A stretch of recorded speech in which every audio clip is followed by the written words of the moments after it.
I'd made pasta, rinsed my plate, and carried it to the couch while something forgettable hummed from the TV. The apartment felt thick with the quiet you only notice when you live alone long enough for silence to sound like a second heartbeat. I remember thinking how calm everything felt, almost heavy, like the air itself was resting. That was when my phone vibrated against the cushion. Front door, unlocked at 9:14 p.m. It was a clean, automated banner notification. I stared at it for a moment, confused in the dull way you feel when you wake up from a nap and can't remember what day it is. I hadn't moved from the couch. My phone was in my hand. I hadn't opened the door. The code hadn't been typed by me. I checked the time. 9:14. The little animated lock icon had switched to open. For a few seconds, I just sat there listening. The apartment was still. The refrigerator clicked faintly. Somewhere, water moved through old pipes. No footsteps. No voices. No creak of the front hallway. I told myself it was a glitch. Smart locks messed up sometimes. I'd read reviews where people complained about phantom entries and laggy apps.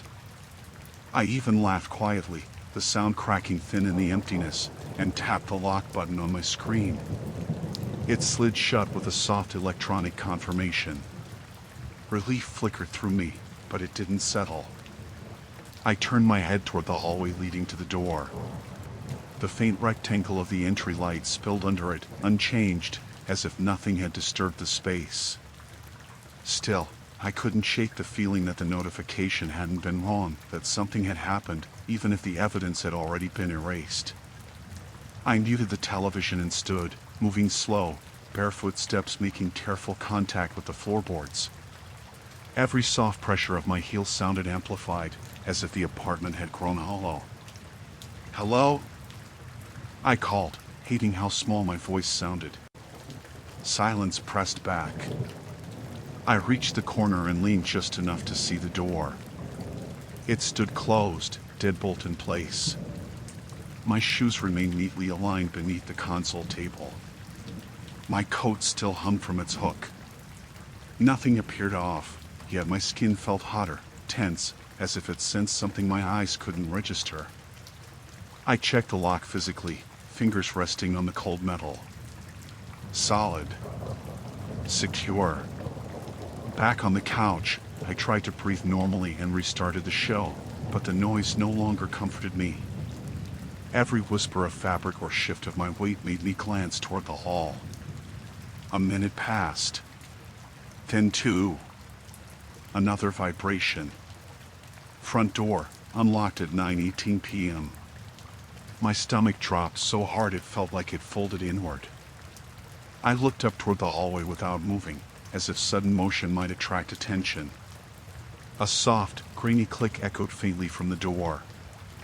I hadn't touched anything. This time, I didn't rationalize. I just listened. Then came the sound.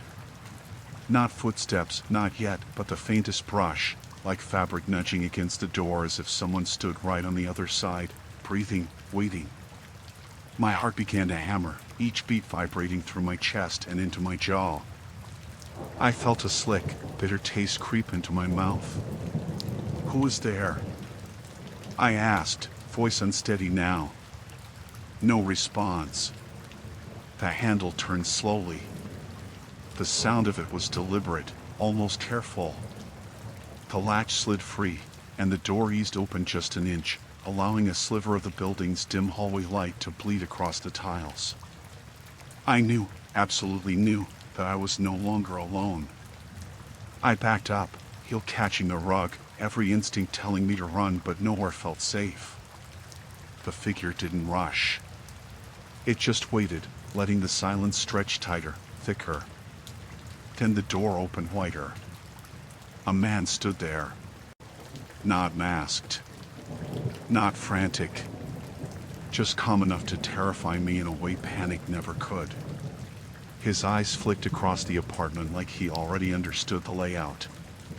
"You kept the same code," he said quietly. The voice triggered recognition like ice against skin. Someone I'd refused to remember. Someone who'd fixed my sink once. A handyman the landlord hired months before. He'd watched me input the number too many times, I realized now. He'd smiled, pleasant and forgettable, and I'd been too busy checking texts to notice how closely he paid attention. "You shouldn't have come back," I managed. He stepped inside anyway. The smell of cold air rushed behind him, sharp and metallic. The door clicked shut with a finality that chilled straight through me. He moved slowly, deliberately, as if savoring control more than speed. My mind screamed for options, but my body froze between disbelief and terror. I thought briefly of the phone still clutched in my hand and used the smallest movement possible to trigger the emergency call. The screen flashed red. He noticed. His expression shifted not to anger, but annoyance. A thin tension sharpened his mouth. "You don't need to do that," he murmured. "I only wanted to check something." "What?" I asked, barely audible.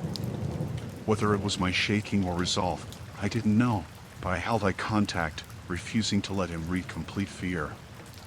"The door," he said. "I wanted to see if you changed it." He took one step closer. The air between us thickened with his presence, sweat and faint soap clinging to him. Sirens erupted faintly outside, distant but real. He froze, listening, frustration flickering across his eyes like an exposed bruise. He backed away, expression tightening, calculating. The confidence strained, replaced with sudden urgency. "They work fast," he muttered, almost impressed. The front door opened again as he slipped backward, retreating into the hallway just as pounding footsteps thundered toward the unit. Police voices snapped through the air. The building filled with chaos and echoing authority. He didn't get far.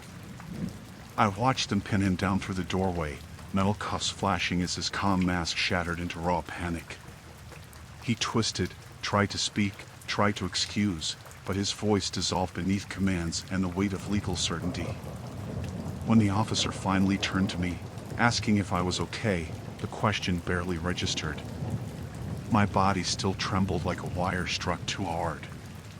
Hours later, long after the building quieted again, I sat alone and changed the code for the third time. Then a fourth. I installed backup locks, reset every security protocol. The hum of electronics returned, but it no longer reminded me of peace. It reminded me of how close someone had come to owning my silence. The notifications finally stopped.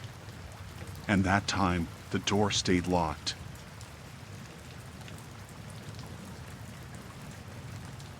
Dee kicked off my shoes and sunk into the familiar dip of the couch, letting the quiet settle like dust around me. I was alone, and I liked that.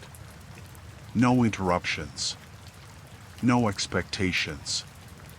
Just the low tick of the wall clock and the faint hum of the fridge. Then I noticed someone standing on my porch. At first I thought it was a trick of the light, the warped outline of a tree branch or a reflection bouncing strangely off the glass. But the shape didn't blur or shift. It stood with quiet intention, human and still, framed by the porch light like a deliberate presence. A man. He didn't knock. He didn't move. He just looked directly through the glass, expression placid, unsettlingly calm. His eyes locked on mine as if we'd been in conversation for hours. My fingers tightened around the edge of the bowl. The soup sloshed slightly, sending a faint ripple over the rim. And then he raised his hand. Slowly, deliberately, he mouthed the words. "Don't call the police." He pressed a finger against his lips. The air inside my chest constricted so tightly I forgot how to breathe. I stood there frozen, the spoon clinking faintly against ceramic, my entire body alert with slow, creeping dread. My first instinct screamed to dial 911, to run to my phone, to flood the silence with help. But his eyes never left mine. His mouth stayed softly closed now, almost patient, as if waiting for a response. I shook my head slightly, a reflex more than a decision. He lowered his hand, then gestured downward with a controlled flick of his wrist, indicating the ground beside the porch. He wanted me to look. My skin prickled, every sense sharp yet dulled by disbelief. I edged closer to the window, close enough for my breath to fog the glass, and followed his direction. That was when I saw the second figure. Someone crouched low beside the steps, partially obscured by shadow, unmoving. I couldn't make out their face, just the rounded slope of a head and the dark curve of shoulders. They were so still they might as well have been part of the house. My heartbeat thundered like a drum struck too close. The man looked back at me and mouthed again, slower this time. Don't call them. A strange, sick logic crept into my mind. Was this some elaborate threat? A warning? Or was he trying to protect me from something worse? I whispered to myself, trying to rationalize, forcing my thoughts to stay steady. Maybe they were playing some twisted prank. Maybe they were drunk. Maybe this was a misunderstanding. Then the crouched figure moved. Just an inch. A hand sliding slightly over the concrete. Fingers flexing. My stomach dropped. The man's eyes sharpened with urgency. He tapped the glass once, not hard enough to make a sound, just enough to imply time was folding in on itself. His calm felt wrong, too controlled, too deliberate, like someone perfectly comfortable on my side of terror. He leaned closer to the door, his breath faintly visible in the cool air. When he spoke this time, his voice barely made a sound. They're inside already. Cold dread seeped through my limbs like ice water down my spine. Inside already. My instinct snapped violently into clarity. I backed away from the door, heart jolting in uneven bursts, scanning the hallway behind me. The silence I'd once welcomed now felt infested, alive with unseen intention. Every shadow twitched. Every slight creak sharpened into threat. What do you want? I mouthed, fighting the tremor in my hands. He shook his head once. Then he pointed toward my living room and mimed the act of locking a door, turning an invisible bolt. My mind raced. I wanted to argue, to think, to reason, but dread had already colonized the space beneath my ribs. Behind me, a faint sound shifted in the hallway, too soft to be clear, too deliberate to ignore. The subtle scrape of fabric against the wall.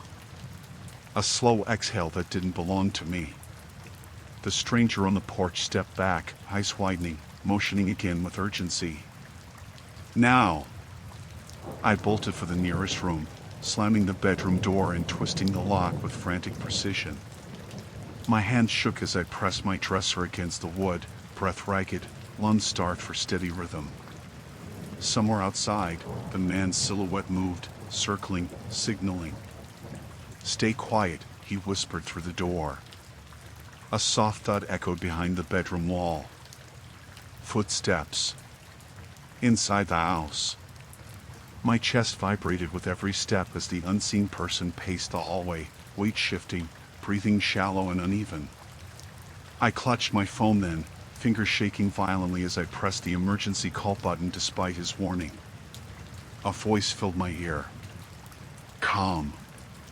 Professional. Real. I think there's someone in my house, I hissed. The pacing paused. Then the handle of the bedroom door rattled. Not testing, twisting. The stranger outside let out a sharp whisper, louder now. Call. Now. The handle jerked again, harder, more impatient. Fingernails scraped across the surface, dragging nails gently as though savoring the texture. Police sirens echoed faintly in the distance. The attempt intensified. The door groaned beneath the strain, wood bowing with pressure. My spine pressed against the wall as the lock strained white-hot beneath force.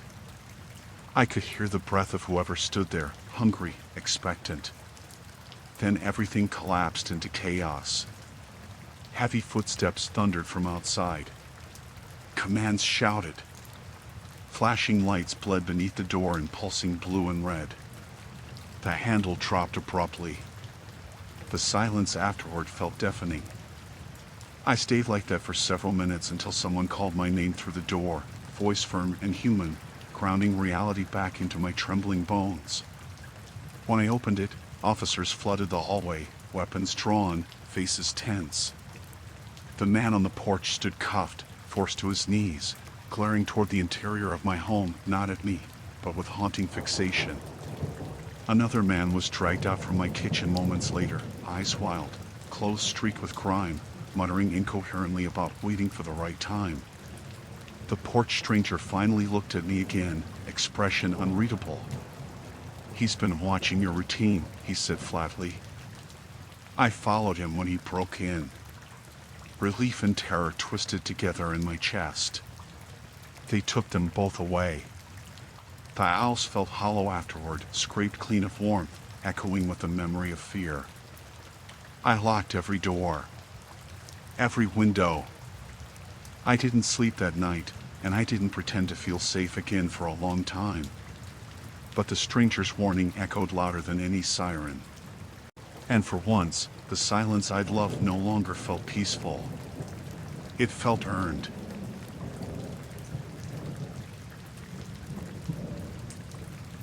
The spare key had always been an afterthought, a quiet insurance policy tucked beneath the loose stone at the edge of the porch. I'd slipped it there months earlier and never questioned it again. On that evening, I only noticed it because the wind had rattled the chimes just a little too sharply and pulled my attention outside. I pushed the curtain aside and saw the stone slightly skewed, like someone had nudged it without committing to the act. I crouched down, palm brushing grit and dry leaves, and lifted it. The hollow where the key should have rested was bare. For a moment, it felt almost ridiculous to worry. Spare keys vanished sometimes. Maybe I'd moved it. Maybe a neighbor borrowed it and forgot to mention it. I even laughed softly at my own overreaction, the sound curling weakly into the quiet night. Still, I stood there a second longer than necessary, staring at the exposed patch of damp earth as if it might confess something. I replaced the stone and went back inside.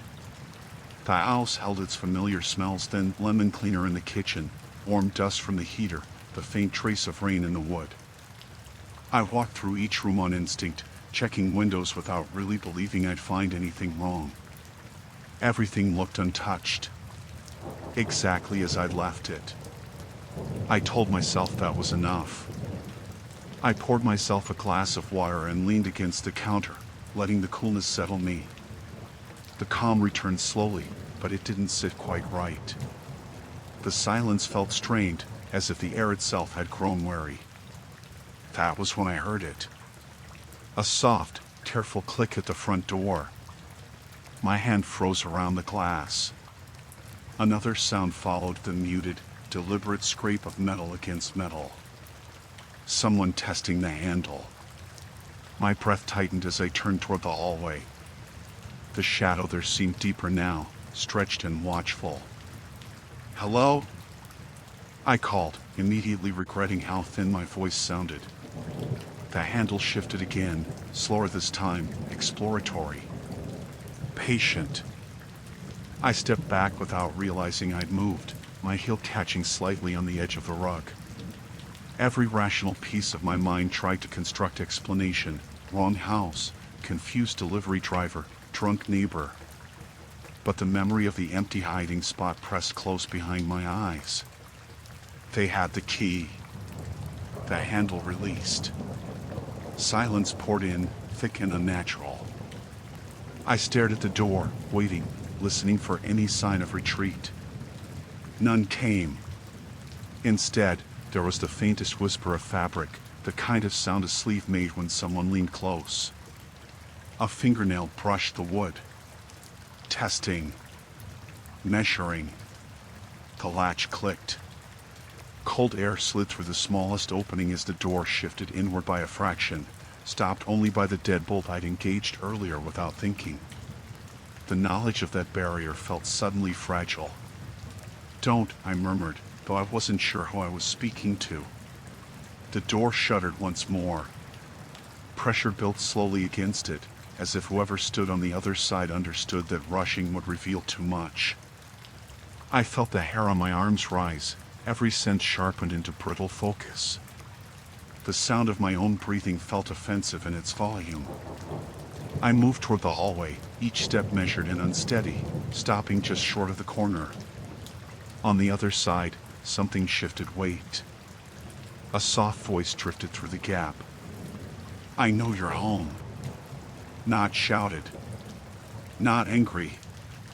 Just certain. The casualness frightened me more than anything else could have. The voice carried the ease of someone who'd planned the moment, rehearsed its cadence. "What do you want?" I asked. A pause, almost thoughtful. "You forgot your tea," it said. The words scraped my spine with quiet precision. My mind hurled itself through scenes of possibility and dread, but reason collapsed under the intimacy of it. This wasn't confusion. This wasn't mistake. The door trembled slightly as the pressure increased. The wood gave a shallow groan. "You don't need to make this difficult," the voice added. I backed away, pulse flaring, eyes darting for any form of escape that wouldn't betray my movement. My phone lay on the coffee table, just a few steps away but suddenly impossibly far. Every instinct screamed for it, but fear rooted my body in place. The handle twisted again. A fraction more force. A promise of what came next. Suddenly, the wood bowed inward, just slightly, just enough to prove its weakness. Panic surged through my limbs like a snapped wire. I lunged for the phone, my fingers trembling as I punched in the emergency number. The voice outside sharpened. "You didn't have to do that." The knocking began then, not frantic, not desperate. Calculated. Each strike heavy enough to declare inevitability. The frame vibrated. Dust shook loose from the hinges. I pressed the phone close to my ear, whispering my address to the operator, eyes fixed on the bowing door as splinters cracked and curled under strain. The voice outside grew impatient, breath audible now through the narrow opening. "I just wanted in," it hissed. The deadbolt groaned. Then the sirens rose in the distance, slicing through the silence like sudden conviction. The sound grew louder, closer, undeniable. The knocking stopped mid-motion. The shadows shifted. Footsteps retreated. I slid down the wall as red and blue light spilled through the thin opening, painting my living room in fractured color. My entire body trembled, breath jagged, heart thudding unevenly as control slowly leaked back into my hands. Officers arrived moments later, weapons raised, voices sharp and authoritative. They moved through my house with practiced efficiency, then out onto the porch where a figure had been fleeing toward the street. They caught him halfway down the driveway. When they walked him past my window, wrists restrained, face hardened into quiet resentment, his eyes met mine. There was no guilt there. No apology. Only calculation, the look of someone who had not expected resistance, but accepted the interruption. The spare key lay clutched in his hand. They told me later he'd been watching the owls for days. Timing my lights. My routine. My solitude. And when the door was finally repaired, when the stone was sealed permanently into place, I never placed another key outside again. Because every time the night grew too still, I remembered the sound of that handle, turning with quiet patience, already certain of entry.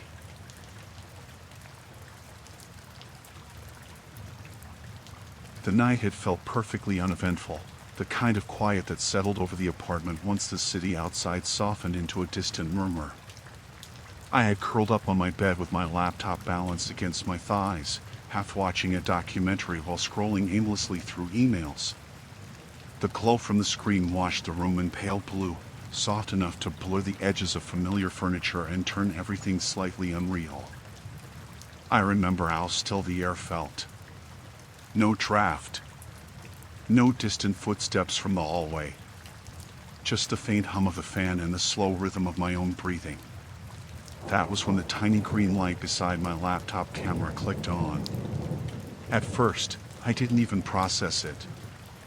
I stared at the screen, brain lagging behind reality, then felt a thin thread of awareness catch. The indicator wasn't supposed to be on. I hadn't opened any video apps. I wasn't in a call. No notifications had appeared. The light stayed steady.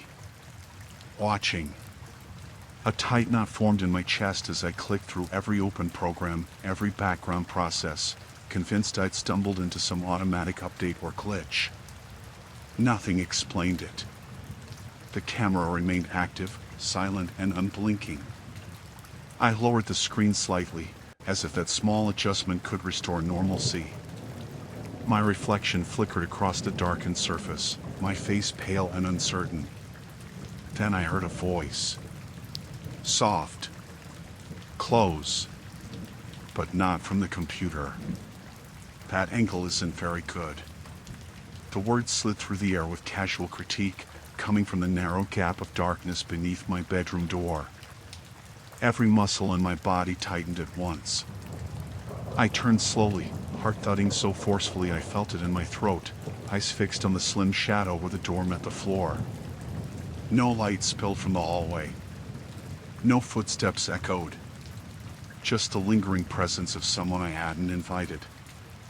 I can barely see your face, the voice added, almost thoughtful.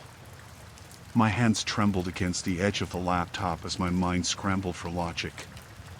There had been no sound of entry. No lock turning. No familiar creak of hinge. I lived alone. I had checked before settling in, like every night, out of habit more than fear. Who are you? I forced out, my voice thin and uneven. A faint exhale brushed the other side of the door, deliberate, patient. Someone who's been watching you longer than you think. The camera light glowed brighter in my peripheral vision, as if it approved of the explanation. I snapped the laptop shut and threw it onto the bed, the sudden motion sharp and frantic. The green light still leaked faintly through the seam before fading. Get out, I said. Now! A quiet laugh followed, low and almost fond. You should move the lamp, he murmured. The shadows distort your expression. A chill slid down my spine, slow and invasive. The ordinary shapes of my room warped into something hostile, each corner thick with implication. I inched closer to the door, breath shallow, ear straining for any hint of movement. Open it, he said calmly. I promise you'll understand. Every rational part of me knew I shouldn't, yet dread twisted with curiosity in a poisonous knot. My fingers hovered near the knob, skin slick with sweat. I imagined the hallway exactly as I'd left it, narrow, dim, predictable, but now infused with his breathing, his gaze, his control. I'm calling the police, I warned. A pause followed. Then, softer still, they won't get here in time to see what I really came for. Something shifted just beyond the door. The faint scrape of shoe against tile. Closer. More deliberate. I stepped back, pulse racing, grabbing my phone from the bedside table and pressing the emergency number with shaking resolve. The line connected, grounding and real, even as my entire body vibrated with anticipation. He's right there, the operator said after I whispered my address. Stay where you are. Help is on the way. The voice behind the door sighed. You always made it complicated, he said. The knob turned slowly. The metal gave a muted click as it rotated, precise and controlled. The door began to inch inward, sliver by sliver, revealing a narrowing shadow that stretched across the carpet toward my feet. I staggered backward, breath stuttering, eyes locked on the widening gap. The door opened enough to show part of his face. He wasn't a stranger. Recognition hit like cold water. A former coworker. Harold. The quiet one who'd lingered too long by my desk, who'd once commented that I looked different through glass.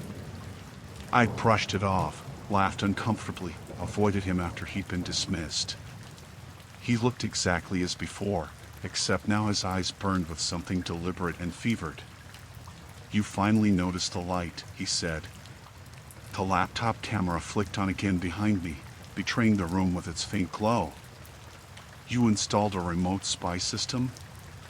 I whispered, horror curdling into clarity.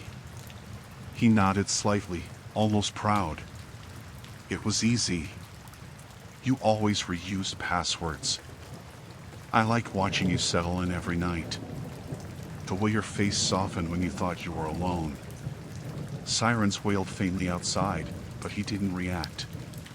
He remained calm, stepping one pace into the room, gaze sweeping over me with cold appraisal. "But angle matters," he continued. "Perspective changes everything." The bedroom door stood half open now, his presence filling the space like a tight seal around my lungs.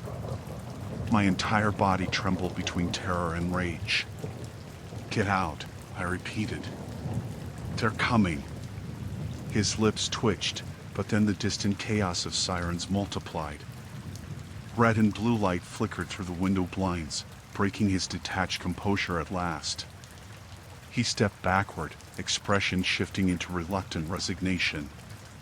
"Another time," he muttered. Before he could retreat, heavy footsteps thundered down the hallway outside the apartment. Voices barked sharp commands. The door swung wider as officers burst inside, weapons raised, slicing through the night's paralysis. Harold froze as they pinned his arms, snapping cold cuffs around his wrists. He didn't resist. He merely looked at me once more, eyes still disturbingly calm. "They never appreciate dedication," he said quietly. They pulled him away, his words dissolving beneath procedural commands and echoing boots. One officer stayed behind, assuring me it was over, that they found recording devices and remote access software linked to his system. When the apartment finally fell silent again, the green light on my laptop blinked off with an obedient finality. I sat alone on the edge of the bed, the room returned to its ordinary shape, but stripped of innocence. The night no longer felt gentle. It felt earned through terror and chance. And when I eventually slid the laptop into its bag and switched off the lamp, the darkness didn't whisper this time. It stayed quiet.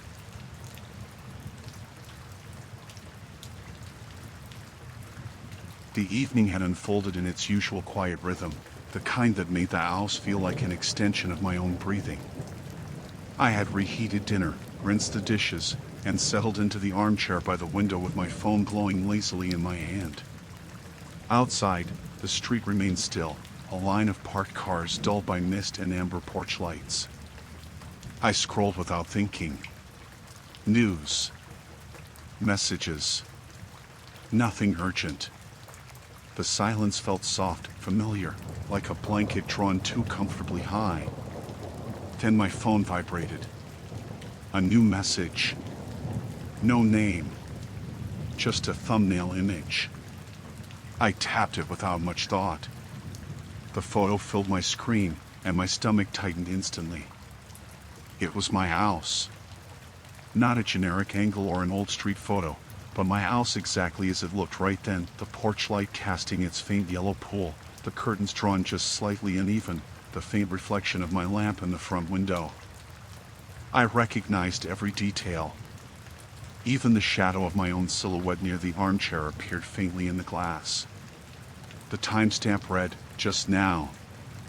My breath stalled in my chest as I lifted my eyes to the window, confirming what already pulsed with certainty. Nothing outside had shifted. The car across the road still sat there.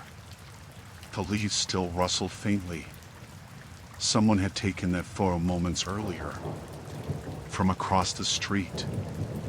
I checked the message again, fingers tingling as if frost had settled beneath my skin. No text accompanied the image. Just the photo, deliberate and unsettling. I stood slowly, the floor cool against my bare soles, and crossed toward the window. The fabric of the curtain brushed my wrist as I pulled it aside just enough to look. The night stared back at me.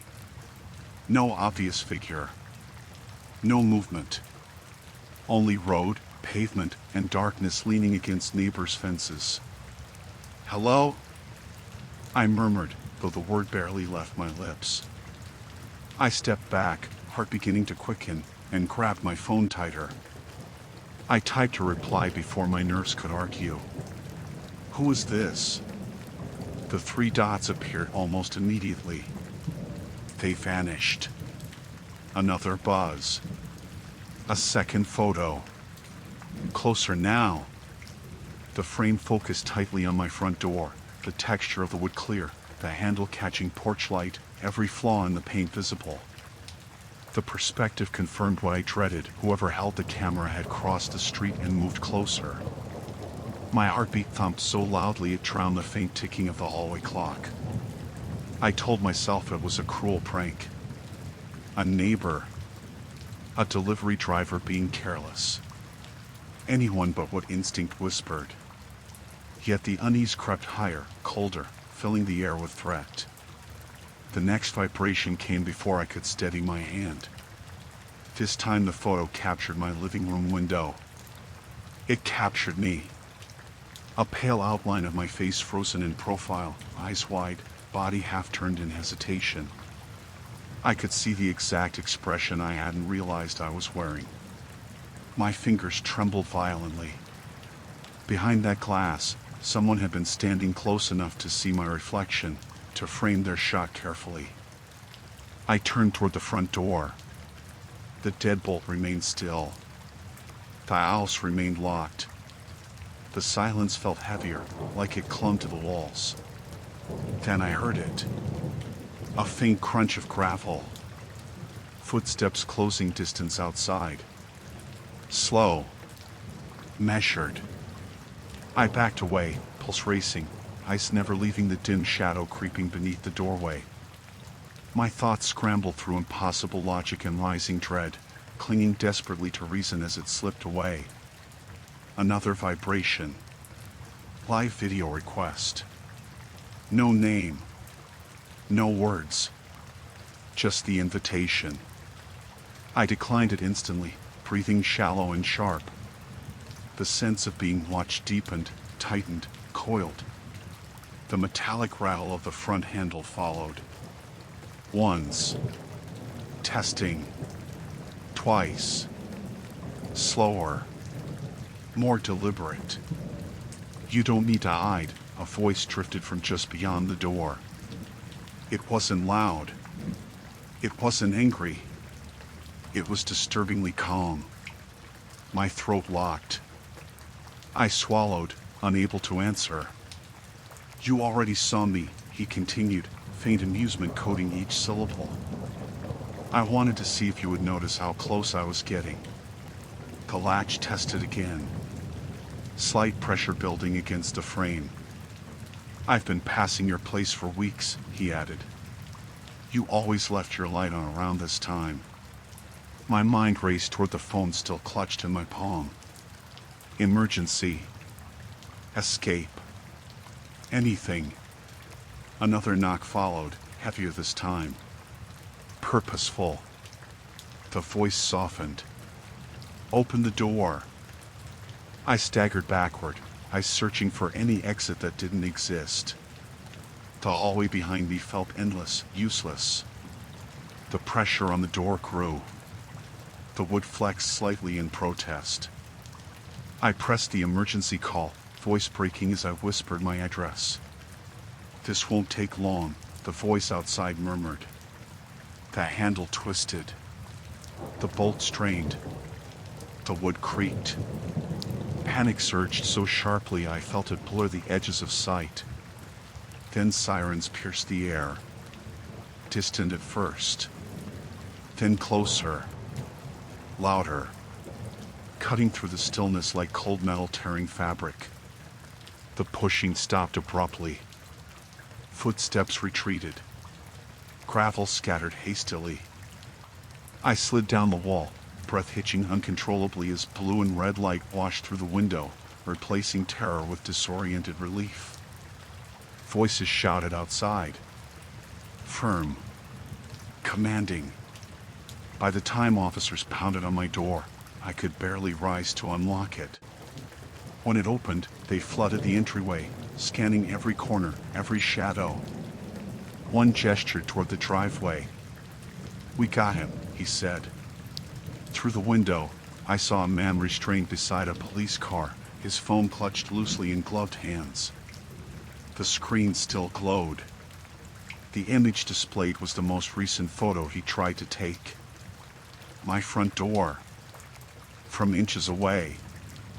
Later, long after they'd taken him and the owl stood silent again, I sat on the couch surrounded by lamplight and shattered calm. My body still trembled, nerves raw and overstretched. The police explained he'd been watching homes in the neighborhood, escalating from observing to testing thresholds. My house had simply become his chosen focus. I locked every door again before bed. I turned off the lights. I shut the curtains tight. And when my phone finally felt dark in my hand, I knew that the last image of my home had been taken by someone who would never return. The owl stayed still that night. And for the first time, the quiet felt like safety instead of warning.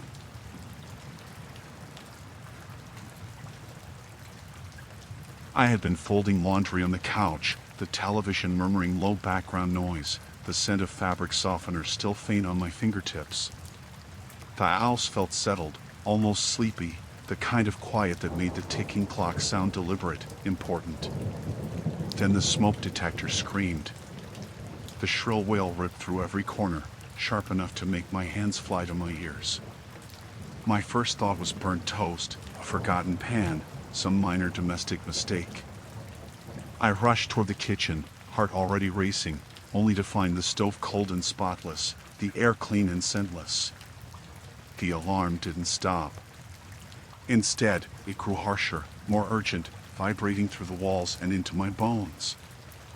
I stepped into the hallway, eyes watering from the relentless sound, and that was when I noticed it.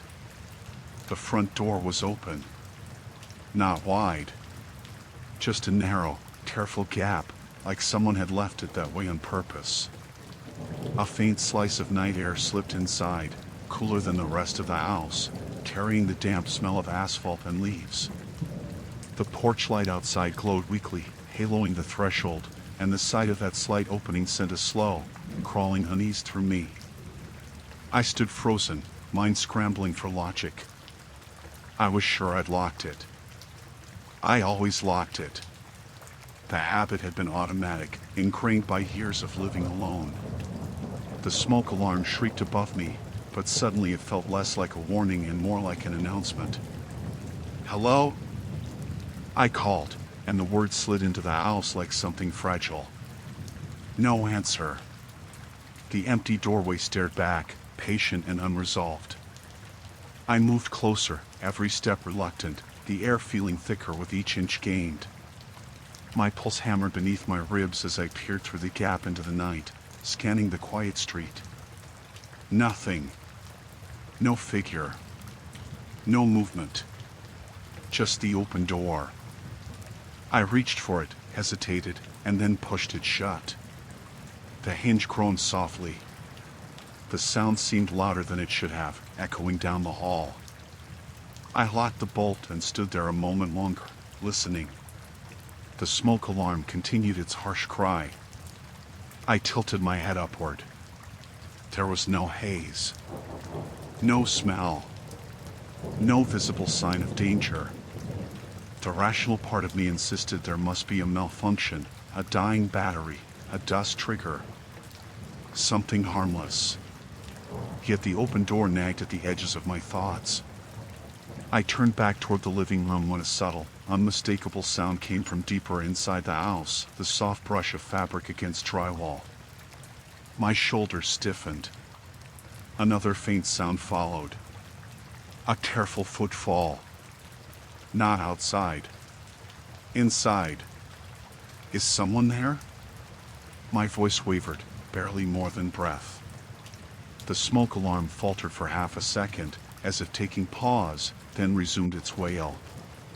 The sound of it felt aggressive now, aggravating, like it was trying to drown out something else entirely. I backed toward the kitchen, fingers trembling, scanning shadowed doorways and half-lit corners. The lamp's glow couldn't quite reach the hallway beyond, leaving it sunken in deeper darkness. A shape shifted briefly at the far end. My breath hitched. "Get out," I said, but the words sounded hollow in the expansive silence that followed. The footsteps resumed. Slow. Unhurried. As though whoever they were felt no reason to hurry. My mind raced, pulling desperately at explanations. A neighbor? A confused stranger? Maybe I'd imagined it. Maybe exhaustion had twisted ordinary sounds into threat. Then the smoke alarm abruptly stopped. The silence that replaced it was worse than the noise had been. It pressed down, heavy and suffocating, leaving every creak of the house exposed. A low exhale came from the hallway. Not mine. "Your door was too easy," a voice murmured, so calm it sent a chill straight through my spine. I staggered back, heart pounding, staring into the darkness as a figure stepped slowly into the dim circle of light from the living room lamp. He was taller than I'd expected, shoulders slightly hunched, eyes fixed on me with quiet calculation. "You left it cracked," he continued. "Like an invitation." "I didn't," I whispered. "You opened it." He tilted his head slightly, considering me, almost curious. "Someone had to, eventually." My hands fumbled behind me for the counter edge, anything solid.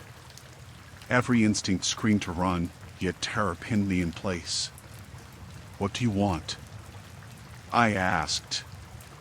He let silence stretch, thick and deliberate, listening to the quiet house as though savoring it. "I wanted to see how long it would take you to notice," he said. "The alarm helps. People pay attention to noise. They don't notice the door." A spark of realization flared cold and bitter. He'd triggered the detector. He'd forced me into the hall. The footsteps I'd feared suddenly made terrible sense. My phone lay on the coffee table only a few steps away, but those steps felt impossibly vast. He shifted closer. The scent of cold night air and something faintly metallic clung to him. "You should have checked the locks twice," he added. That snapped something in me. Panic surged upward, overwhelming reason, and I bolted sideways for the phone. My fingers grabbed it blindly, nearly dropping it as I hit the emergency call. The glow of the screen reflected in his eyes. His expression tightened, irritation flickering where calm had rested. "You're ruining the quiet," he said. He moved forward just as sirens cut through the night, distant but closing fast. He paused mid-step, listening, calculation replacing certainty. The wail grew louder, cleaving through the dark. He turned sharply toward the door, yanked it open, and disappeared into the night moments before pounding boots thundered on the porch. Voices barked commands. Flashing blue and red light flooded the living room in fractured pulses. I stood frozen, barely able to breathe, as officers stormed the space, weapons raised, movements crisp and commanding. One guided me gently to a chair while others chased the intruder into the yard. Minutes later, they dragged him back, hands cuffed, face stripped of all composure. He didn't fight. He only looked at me, lips pressed thin, as though disappointed by the interruption. He forced the door latch, an officer said quietly. "Use the alarm to make sure you stepped out." When they finally took him away, The house felt emptied, scraped raw by fear. The smoke detector remained silent above, innocent once more, as if it hadn't betrayed me. I locked the door again, then twice more. And as I sat in the dim aftermath, trembling but breathing, one undeniable truth settled heavy in my chest. The alarm hadn't saved me by accident. It had saved me because I had noticed the door.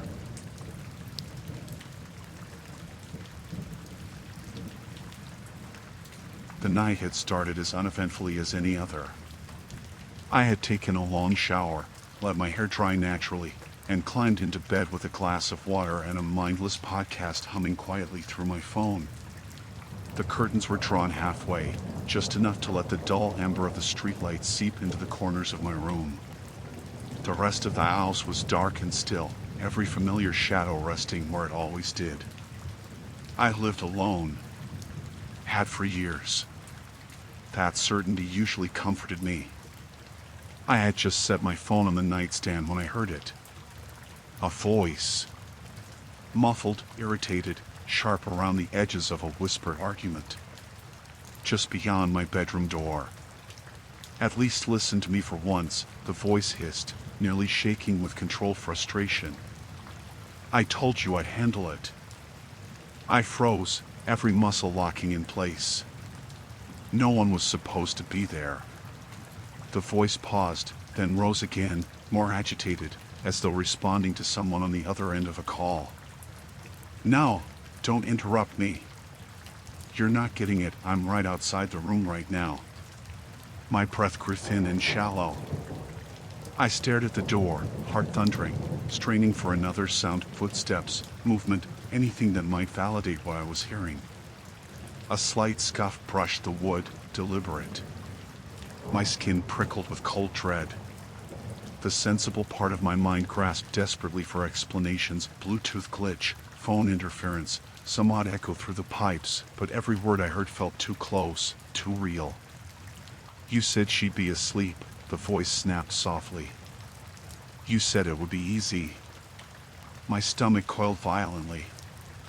I slid my hand toward my phone, fingers trembling as I silenced the podcast completely to be sure this wasn't some distorted audio trick. The room slipped into a suffocating stillness, broken only by the continued murmur outside my door. You're ruining this, the voice muttered.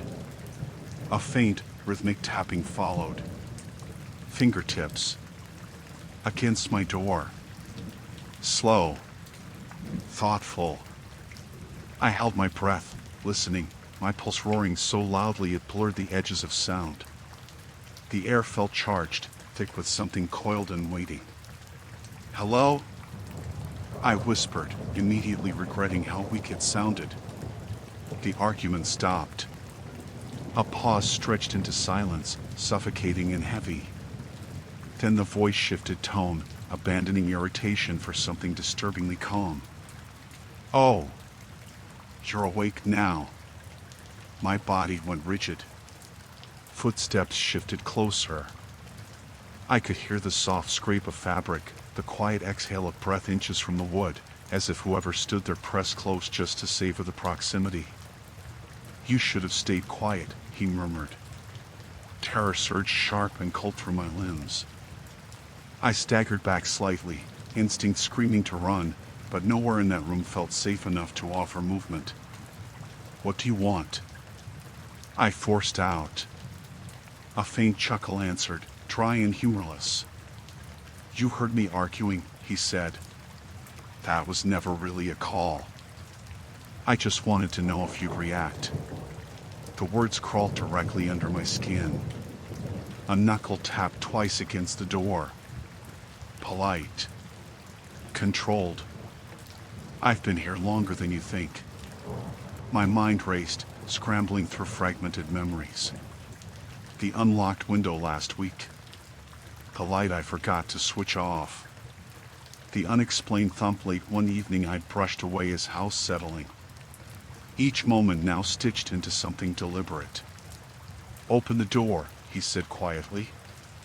The request wasn't loud. It wasn't rushed.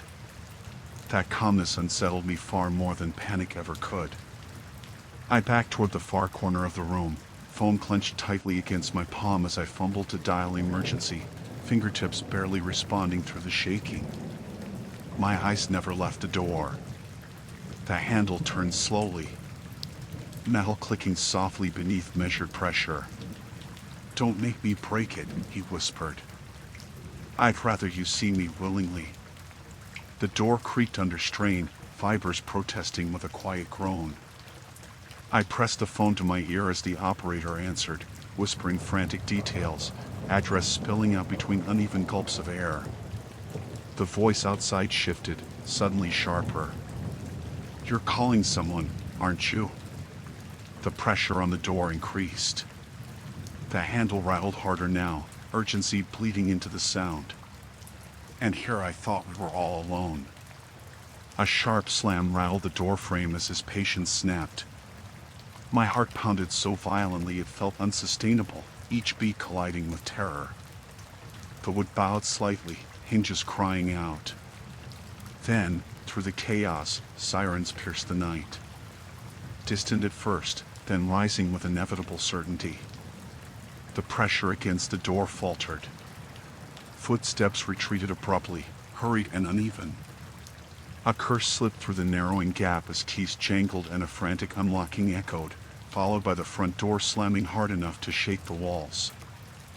I stayed frozen until voices pounded down the hallway outside, clear and authoritative, reality snapping back into place with heavy boots and clipped commands.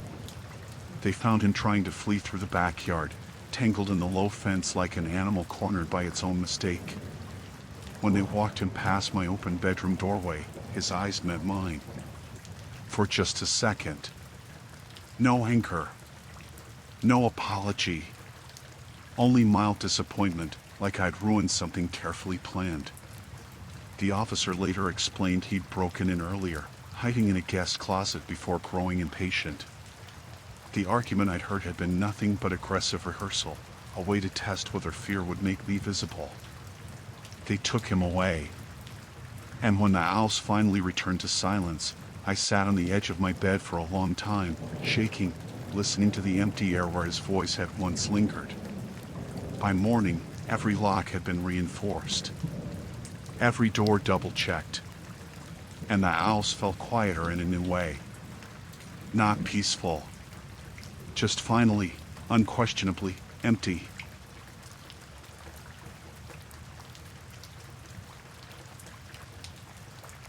I was curled on the couch with a throw blanket pulled up to my chin, half watching something forgettable while the owls hummed around me.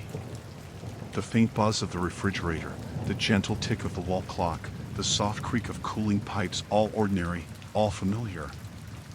I hadn't ordered anything. I was sure of that. So when the doorbell rang, sharp and sudden against the stillness, I frowned more in irritation than alarm.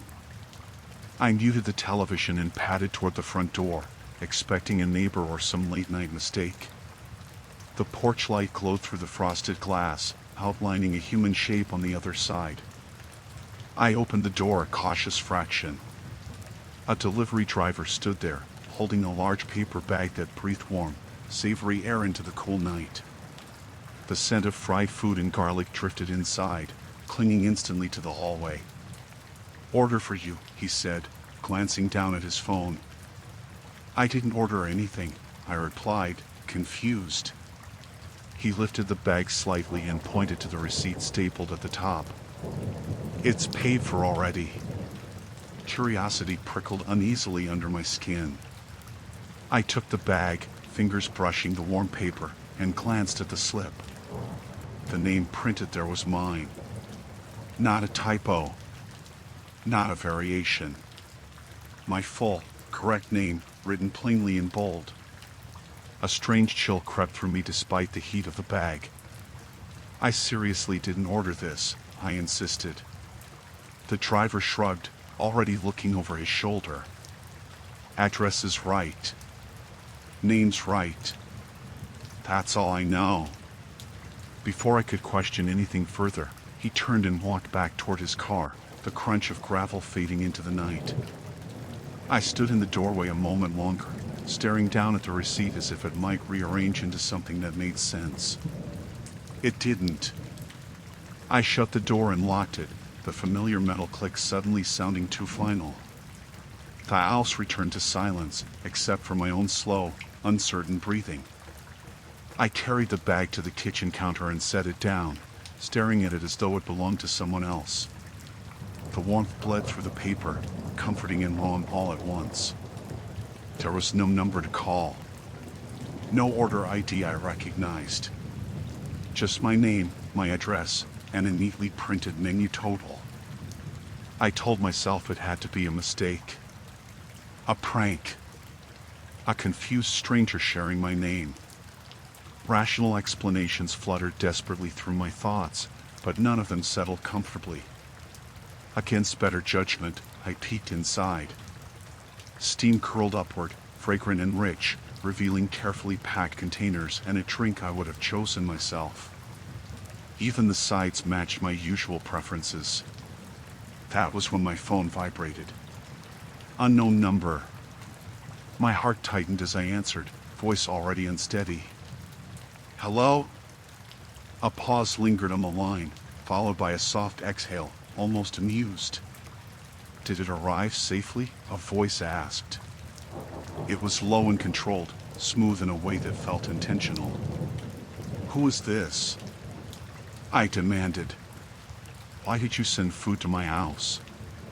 Silence again, thick and deliberate. You forget things sometimes, he said lightly. I just wanted to make sure you ate. Ice threaded through my veins. I didn't order anything, I snapped. You need to stop this. A faint chuckle slipped through the receiver, close enough that I imagined breath brushing my ear.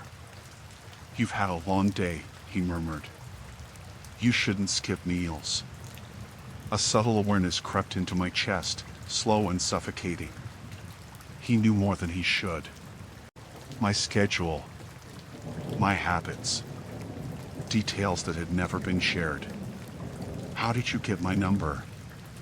I demanded. You gave me plenty of opportunities, he replied. The call ended abruptly. The screen returned to darkness, reflecting my pale, tense face like a stranger's. I lowered the phone slowly, every sense prickled with the weight of being observed. The kitchen suddenly felt smaller, the corners too tight, the ceiling pressing down. The delivery bag sat on the counter like a quiet accusation. Then I heard the sound again. Soft. Patient. A faint tap against the front door. Not a knock. A testing pressure. My body went rigid as my eyes flicked toward the hallway. The air felt colder, denser, as if something outside was leaning closer to the frame. Another tap followed. Open up, the voice came through the door this time. The same voice. Too calm. Too familiar. You forgot part of your order. My chest hammered, every rational thought dissolving into raw instinct. I backed away, phone clutched tight, hands shaking violently as I tapped in the emergency number. You don't need to call anyone, he said, almost soothing. I just wanted to see your face when you realized. The handle jiggled slightly, testing boundaries. You always double lock, he added. Smart. A sick realization settled heavy in my stomach. He had tried before. He knew the habits of my house because he'd been watching long enough to learn them. I whispered my address to the operator, breath quivering, ice never leaving the door. The line stayed open, the operator keeping me grounded while the presence outside lingered. You could just let me in, he tried, voice softening. We already shared dinner. The click of metal echoed faintly as he applied pressure again, more purposeful now. The door shuddered. Then distant sirens began to rise, cutting through the night like unforgiving truth. The voice slipped into irritation. You shouldn't have done that. The pressure vanished. Footsteps retreated hurriedly across the porch. Gravel crunched sharply as someone ran into darkness. Police arrived moments later, blue and red slicing through the house with urgent brilliance. They swept the perimeter, checked for signs of forced entry. One officer pointed toward fresh footprints near the bushes, leading toward the street. They never found him. But they did confirm the food service had no record of my order, and that the number that had called me had been untraceable. I threw the bag away that night without ever tasting what was inside. In the days that followed, I changed my locks, installed new cameras, double-checked every detail of my routine. The house slowly returned to its quiet familiarity, but something permanent had shifted beneath the comfort. Because even weeks later, whenever the doorbell chimed after dark, the smell of garlic still seemed to hover faintly in the air. And sometimes, when the phone lit up unexpectedly, my heartbeat remembered exactly how personal fear could be, knowing someone else had known my hunger before I ever confessed it.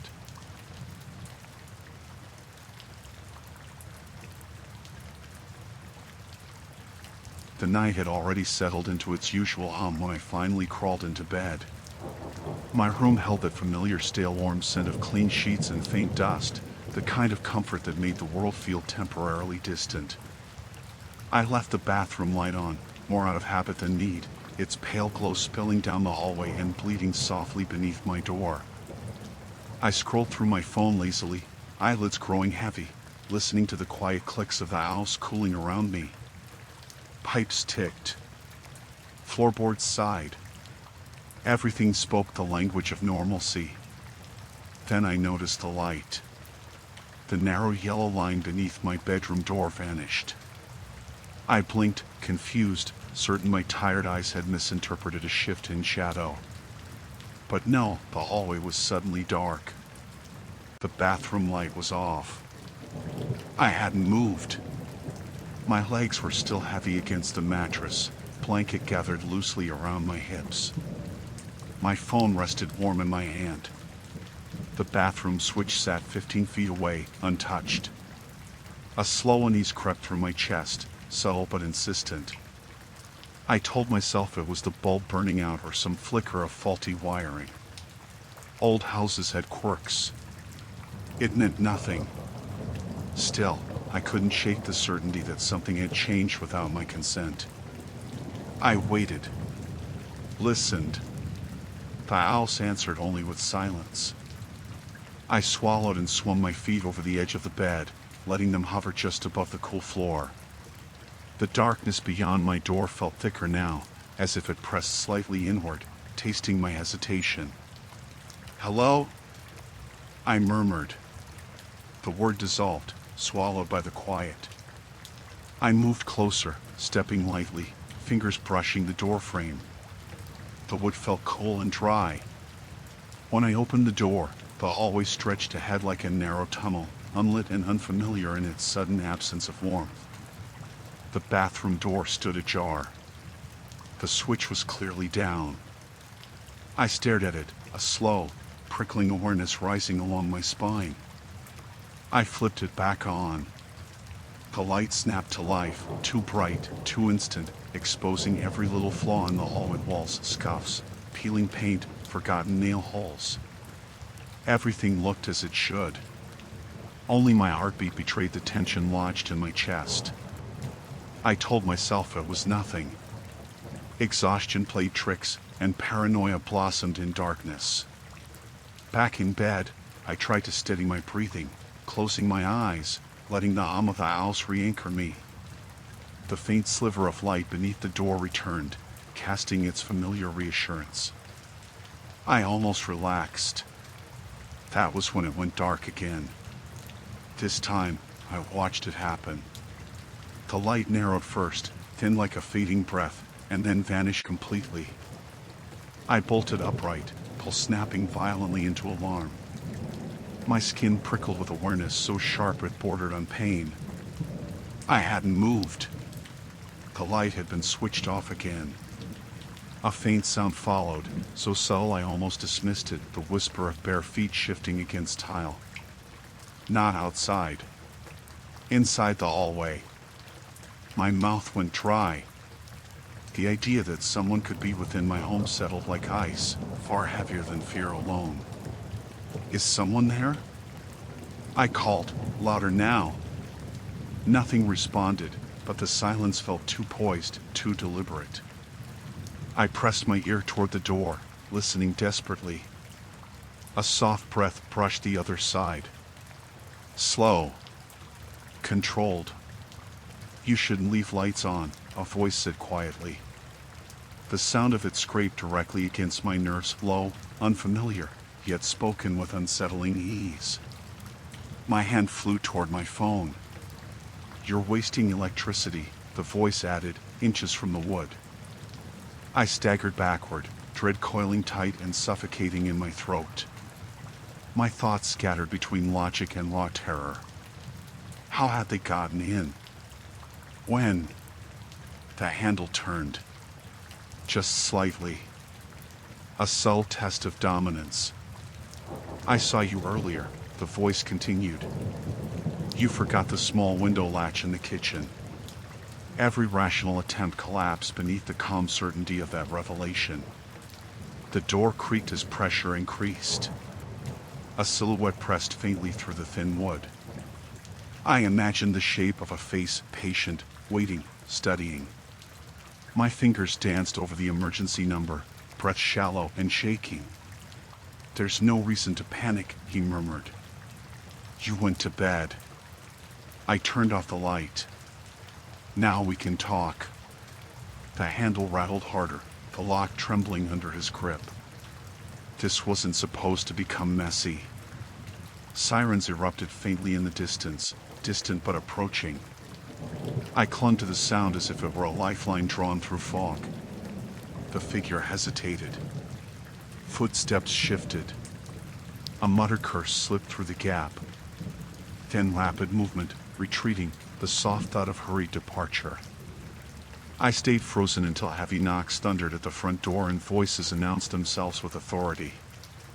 Police entered, sweeping the house, confirming a forced kitchen window latch and footprints across wet tile. They caught him only 2 streets away. When they brought him past my doorway in cuffs, his gaze slid to me with quiet irritation, as though I'd interrupted something reserved and private. They always noticed the light, he muttered. The officer escorted him out without response. When the house finally returned to silence, every room felt painfully exposed yet undeniable proof of safety. I left the bathroom light off that night. I lay still in the darkness, heartbeat gradually slowing, the air settling into its familiar shape. And for once, when the silence wrapped around me, it no longer felt like isolation. It felt like survival.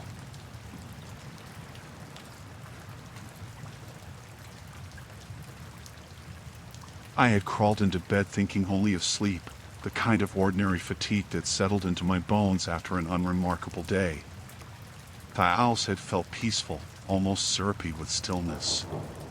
The soft wash of moonlight filtered through the curtains, and the faint tick of the hallway clock marked each slow second as it passed. I rolled onto my side and pulled the blanket up to my shoulders, listening to the familiar noises of the place, the gentle creak of cooling wood, the distant hum of the refrigerator, a quiet hiss from the radiator settling into its nightly rhythm. Everything whispered normal. I had just started to drift when I heard it.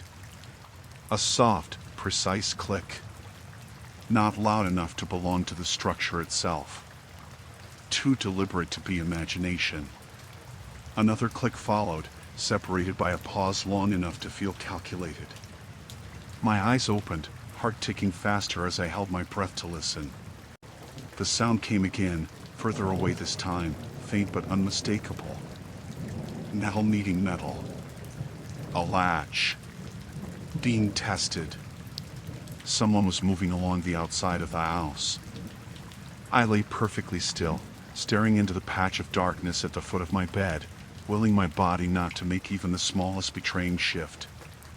The rational part of my mind offered shaky explanations, branches brushing glass, a neighbor checking their own windows, a stray animal climbing where it shouldn't. But the rhythm of the sound refused to cooperate with comfort. Another latch clicked. then another. Methodical, tireless, like a list being worked through one by one. The realization tightened my chest with slow dread. They weren't just passing by. They were checking each window. I swallowed, the sound suddenly too loud in my ears. I wanted to move, to grab my phone, to stand up, but fear pinned me flat against the mattress. The testing continued, creeping closer toward the side of the house that aligned with my room. Click. Pause. Click. My pulse pounded so loudly I worried they might hear it through the walls. A faint scuff of shoes greeted the next test, closer now, grazing the ground just beyond the thin barrier of glass and wood.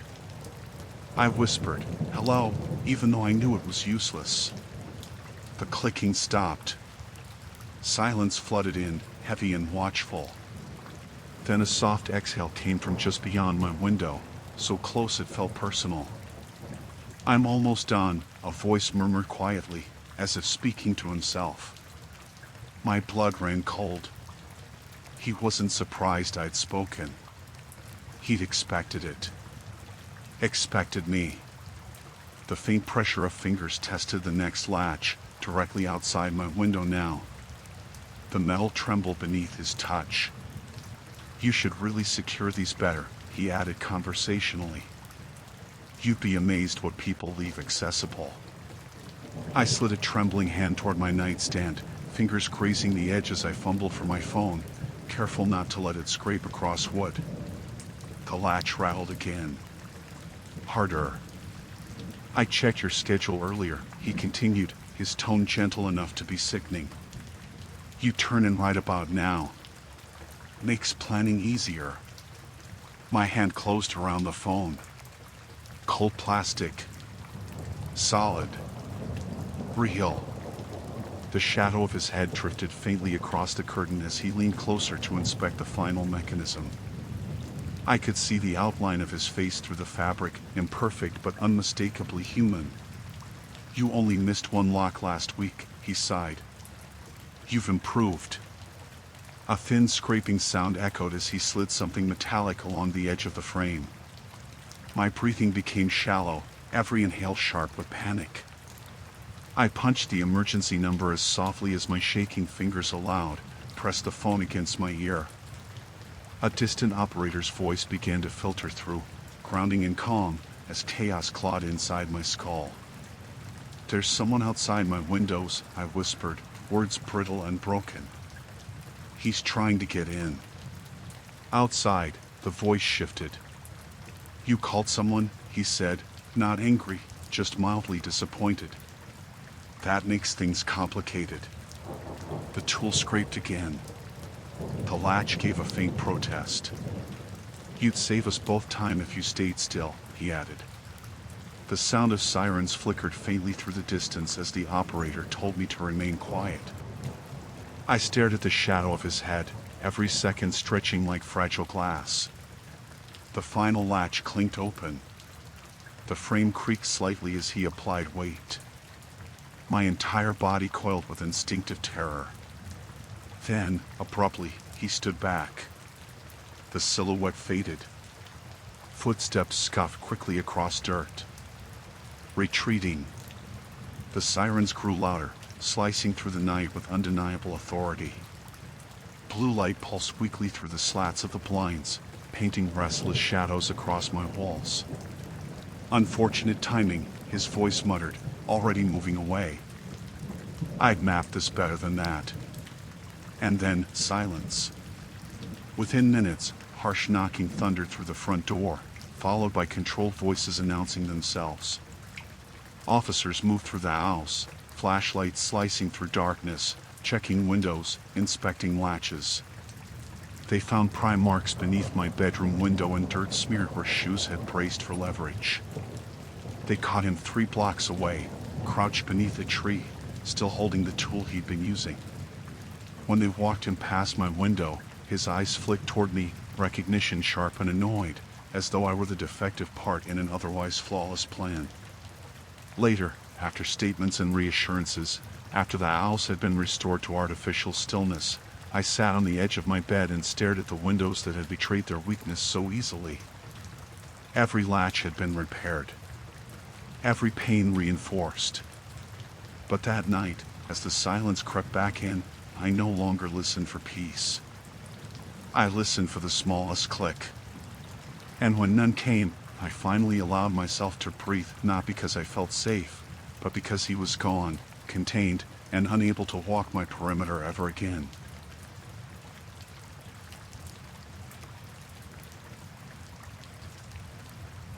The night had settled into the kind of quiet that made everything feel faintly unreal, like the world had stepped back and left only me behind. I had finished a bland dinner, rinsed the plate, and climbed into bed with a book I barely followed. The lamp on my nightstand cast a weak honey-colored circle across the sheets, and the rest of the room remained dim and familiar, every shadow in its proper place. I lived alone. I double-checked the locks before turning in, the way I always did without thinking.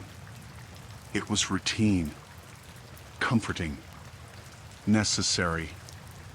I rolled onto my side and shut my eyes, listening to the soft, ordinary sounds of the house, the muted tick of the clock in the hall, the subtle shift of old wooden beams settling as the temperature dropped. Sleep approached slowly, like fog, gentle and welcome. Then came the knock. It was so quiet at first I questioned whether I had imagined it.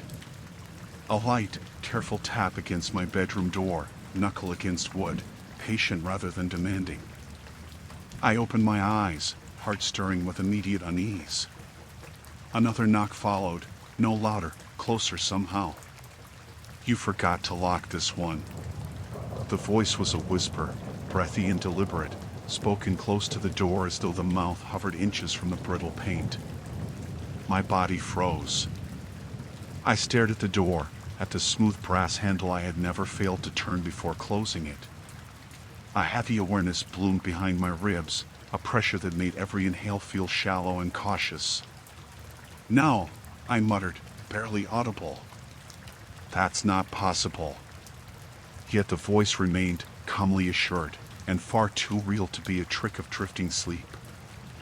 "I noticed it earlier," he added, tone almost conversational. "You were so careful with the others." My hands trembled against the blanket. I hadn't heard anyone enter. I hadn't heard footsteps, locks, hinges, nothing. The logic of it refused to align with the reality unfolding inches away. "How did you get in?" I asked, voice cracking despite my effort to anchor it. A soft chuckle brushed the wood, more vibration than sound. "I didn't need to, not yet. You left me a conversation." Another gentle knock followed, this time closer to the handle, more intimate, like a finger tracing proof of my mistake. "I'm right here," he whispered. "Just on the other side." Panic climbed my throat with slow precision. Rational explanations flared: neighbor, prank, confused visitor, but none fit the tone, the timing, the chilling awareness in his voice. My gaze darted around the room, searching for something solid to grip. My phone lay on the nightstand, screen dark and farther away than it had ever felt. "You should fix your habits," he murmured. "They tell people too much." The handle twitched slightly. Not opening. Just testing. A deliberate reminder that he could. "I'm calling someone," I said, more to convince myself than to threaten him. A moment of silence followed, heavy and evaluative. "That would make this awkward," he replied. I preferred the quiet. The whisper seemed to press through the door itself, as if the wood could no longer separate us as it once had. I slid off the bed, bare feet meeting the cold floor, each step measured and unwilling. My hand reached for the phone, fingers clumsy with adrenaline. Behind the door, the faint scrape of fabric suggested a shift in posture. He leaned closer. I could almost imagine his profile, patient and watchful. "You shouldn't move too fast," he said.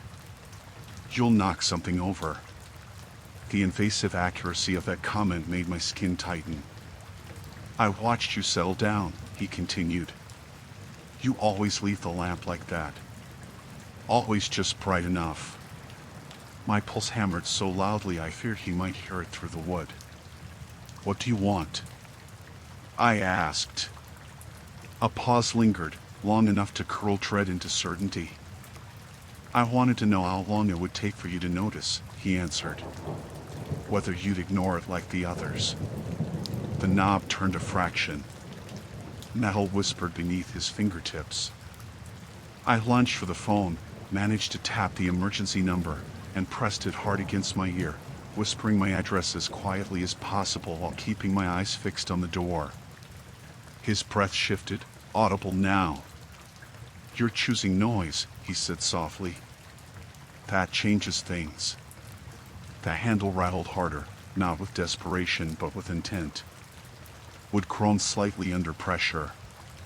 Then distant sirens spilled faintly into the night, cutting through the hush like a distant promise. He stilled. A quiet exhale followed, distinctly irritated. "Poor timing," he muttered. Footsteps retreated, soft and hurried, fading beyond the thin partition of the hallway. The front door creaked faintly, and then a heavier slam echoed through the house. I remained rooted where I stood, phone still clutched against my trembling hand, until pounding erupted at the door and authoritative voices filled the space with something solid and real. Police flooded the hallway moments later, scanning every corner, weapons cautious but ready. They listened to my fractured explanation and moved swiftly, securing the perimeter. One officer returned to inform me they found a man hiding behind the neighboring shed, attempting to slip away. When they brought him past my room in cuffs, his eyes lifted briefly and settled on me with detached curiosity, as if I had been a detail he'd misread rather than a person he'd invaded. "You really should lock that door," he said, almost helpfully. They shut his mouth then and led him away. Later, after the statements and the calm reassurances, when the house returned to silence, I sat on the edge of my bed and stared at the latch I had once taken for granted. I turned it twice, then once more. And when I finally lay back down, the quiet was no longer neutral. It was inspected, reinforced, and earned. That night, the door remained locked, and no one whispered again.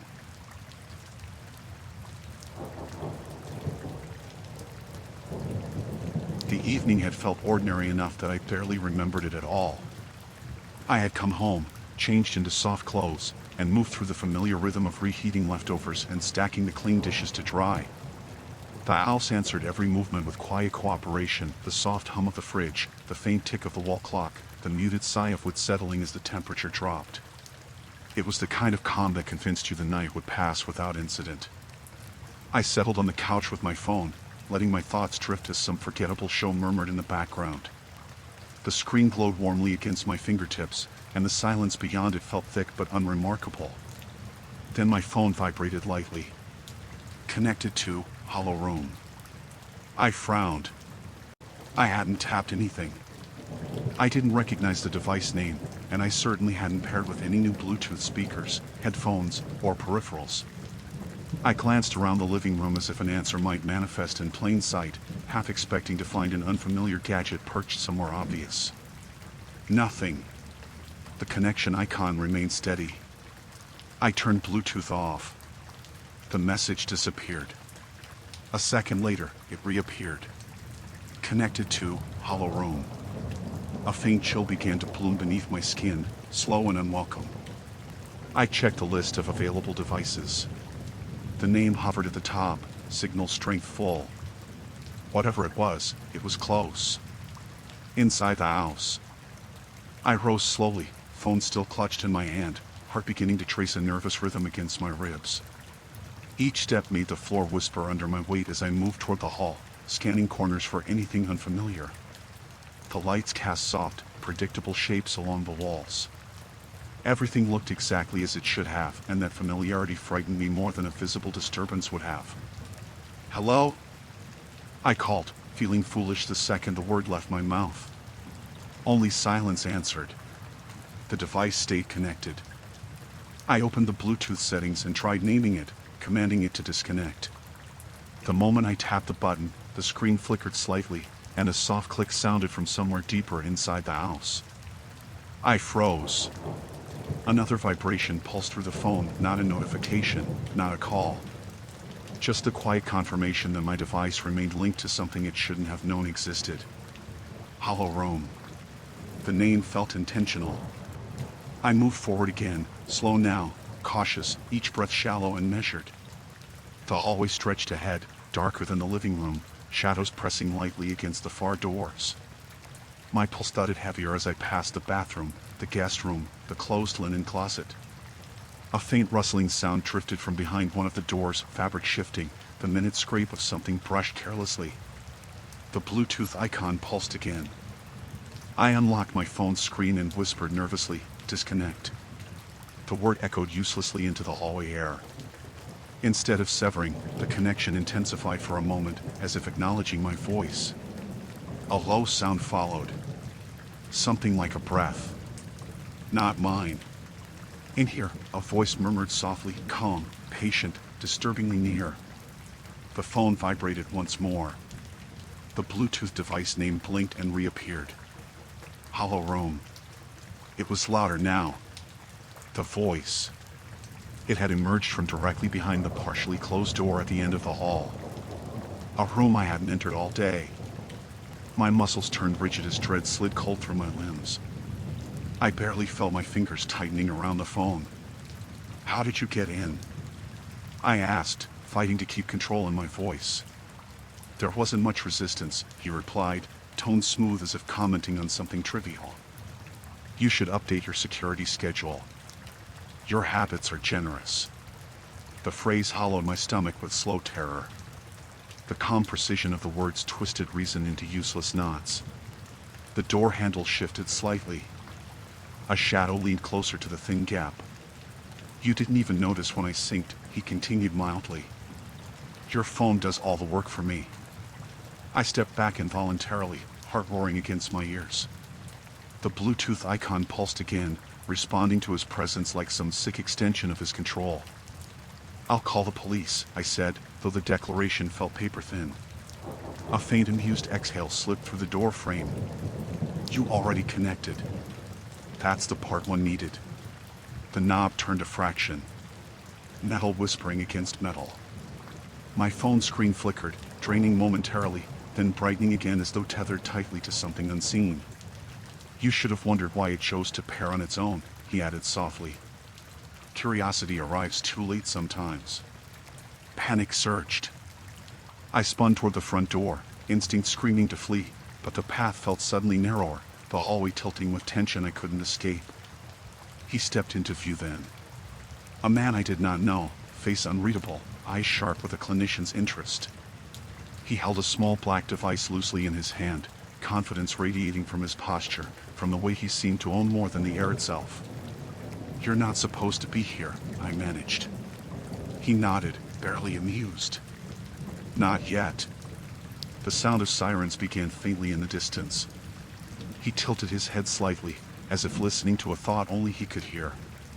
Then he glanced back at the device in his hand and smirked faintly. "Connection holds," he said. "Even if I don't get you tonight." The way he phrased it made my breath fracture. "You don't understand," I said. "They're coming." He stepped backward slowly, measured, gaze never leaving me as the sirens grew louder, more urgent. Blue light pulsed faintly through the front window. "Yes," he murmured. "That's unfortunate." With controlled efficiency, he slipped toward the back exit, moving as if retreat were merely a strategic delay. His silhouette vanished into the shadows of the house just as heavy knocks thundered at the front door and voices shattered the air with commanding urgency. Police stormed inside moments later, every flash of light breaking the suffocating quiet apart.